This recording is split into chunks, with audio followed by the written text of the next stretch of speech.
நம பார்வதீபதையே ரக மகாதேவா. அன்பார்ந்த பக்தி ஒளி நேயர்களுக்கு சுவாமிநாத அனந்த கோடி நமஸ்காரம்.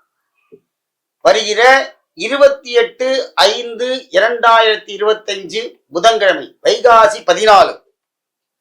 அன்னைக்கு என்ன விசேஷம் அப்படின்னா அக்னி நட்சத்திரத்துடைய பூர்த்தி தினம். இந்த வருஷம் ராஜாவே சூரிய பகவான் சொல்லியிருக்கேன். விஸ்வாவசு வருஷத்துல ராஜா சூரிய பகவான். என்ன அப்படின்னா அந்த அக்னி நட்சத்திரம் முடிவு அன்னைக்கு என்ன பண்ணணும், 28/5/2025 அன்னைக்கு என்ன பண்ணணும்னா, 2 சுவாமிக்கு நீங்க இளநி வாங்கி கொடுக்கணும். முதல்ல சிவபெருமான் சிவாலயத்துல முதல் அன்னைக்கே கொண்டு இளநி கொடுத்துருங்க. நல்ல வசதி உள்ளவாள்லாம் 108 இளநியோட வாங்கி அபிஷேகம் பண்ணலாம்.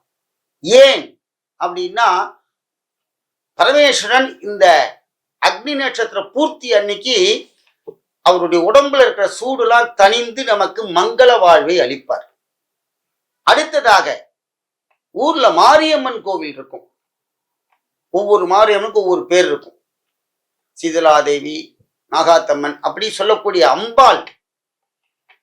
அந்த அம்பாள் கோவில அபிஷேகத்துக்கு ஏணி வாங்கி கொடுங்க. முதல் நாளைக்கே குருக்களை போய் கேட்டுருங்கோ. பூசாரியா இருந்தா அவர்கிட்ட கேளுங்கோ, எப்ப சுவாமி அபிஷேகம் பண்ணுவேல் அப்படின்னு. நம்பாத்து சார்பா ஒரு ஏணி. ஏன் இந்த 2 சுவாமிக்கு மட்டும் பண்றோம் அப்படின்னா, அம்பாள் சீதலா தேவி மகாமாரியம்மன் இந்த அக்னி நட்சத்திர காலத்துல அம்பாளுக்கு உஷ்ணம் தாங்க முடியாது. அதான் வைசூரி போடுன்னு சொல்லுவா. மகமாயி போட்டிருக்கு, வைசூரி போட்டிருக்கு அப்படின்பா. அம்பாள் அனுக்கிரக ரூபனா இருக்கணும். அடுத்ததாக சிவபெருமான் இந்த அக்னி ஜுவாலையெல்லாம் தாங்கிட்டு எம்பெருமான் அவ்வளோ முடியாம உட்கார்ந்து இருக்க, சூரியனே தலையில வச்சுட்டு இருக்கிறவர்.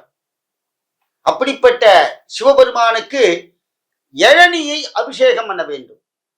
இளநி அபிஷேகம் பண்ணேன்னா நமக்கு இந்த ஜென்மால வியாதி வராது. முதல்ல சக்கர வியாதி உள்ளவாள்லாம் முதல்ல கொண்டு கொடுக்கணும். அப்படி பார்த்தேன்னா கோவில் ஃபுல்லா இளநி தான். ஏன்னா இந்த பூலோகத்துல எல்லாருக்கும் சக்கர வியாதி இருக்கு. அதனால ஏன் இதுக்கு சொல்ல வர அப்படின்னா, ரோக நிவாரண மூர்த்தி. வியாதி வராது சார். இன்னொன்னு, ஜாதகத்துல 6ஆம் இடம் ஒரு இடம் இருக்கு, மறைவு ஸ்தானம் வேறு.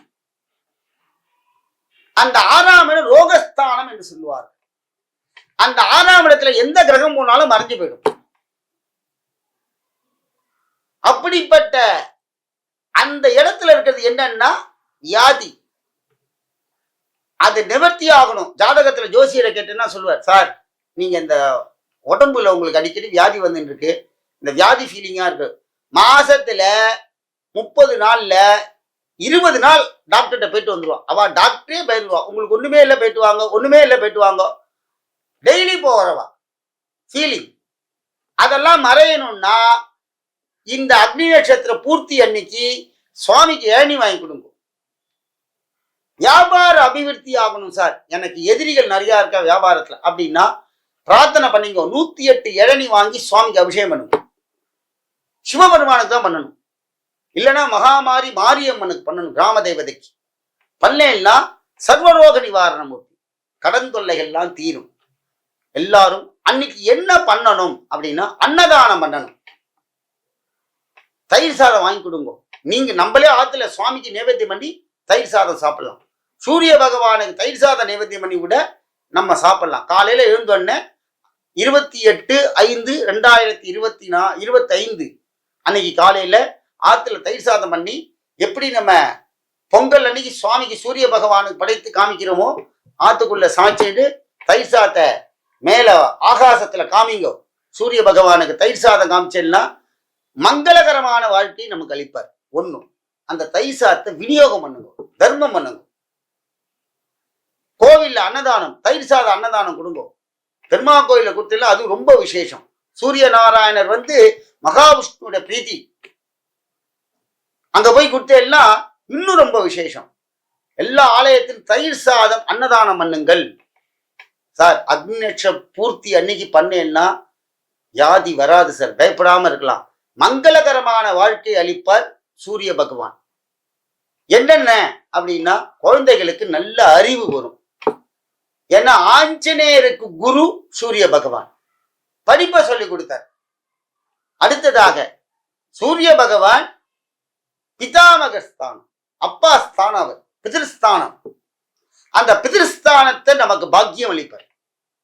இரண்டாவது, அந்த பிதிர் தோஷங்கள் நிவர்த்தி ஆகணும்.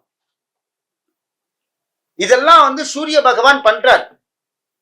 என்னைக்கு அக்னி நட்சத்திர பூர்த்தி பொழுது நீங்க இந்த தயிர் சாத அன்னதான வைபவம் சுவாமிக்கு இளநி வாங்கி கொடுங்க. கிராமத்துல இருக்க கோயிலுக்கு கூட ஒரு இளநி வாங்கி கொடுங்க. கண்டிப்பா நம்பாது சார்பா சுவாமிக்கு ஒரு இளநி குருக்கள்கிட்ட சொல்லிடுங்க.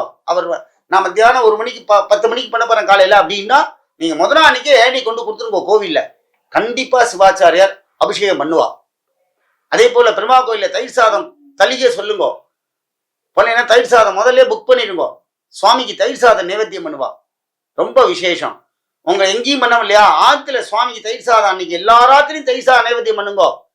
அக்னி நட்சத்திர பூர்த்தி அன்னைக்கு தயிர் சாதம் கலந்து சுவாமிக்கு நைவேத்தியம் பண்ணுங்க. நம்ம ஆத்து சுவாமிக்கு சூரிய பகவான் அவ்வளோ ஆனந்தப்பட்டு பூலோகத்துல யாருக்கும் எந்த ஒரு வியாதியும் கொடுக்க மாட்டார். வியாதி பயம் இல்லாமல் இருப்போம். இந்த கொரோனா மாதிரி வரக்கூடிய வியாதிலாம் வராது. சூரிய பகவானுக்கு பண்ணா எந்த வியாதியும் வராது. ஆகினால ஆன்மீக அன்பர்களே, வருகிற 28/5/2025 புதன்கிழமை அக்னி நட்சத்திர பூர்த்தி. ஆன்மீக அன்பர்கள் எல்லோரும் சுவாமிக்கு எல்லாம் செய்து அன்னதான வைபவங்கள்லாம் செய்து நல்வாழ் பெற்று வாழுமாறு கேட்கும். ஓம் நமோ சூர்யாய நமஹ. ஓம் நமோ சூர்யாய நமஹ. கோபிகா ஜீவனஸ்மரணம் கோவிந்தா கோவிந்தா. ஹர நம பார்வதி பதயே. ஹர ஹர மகாதேவா.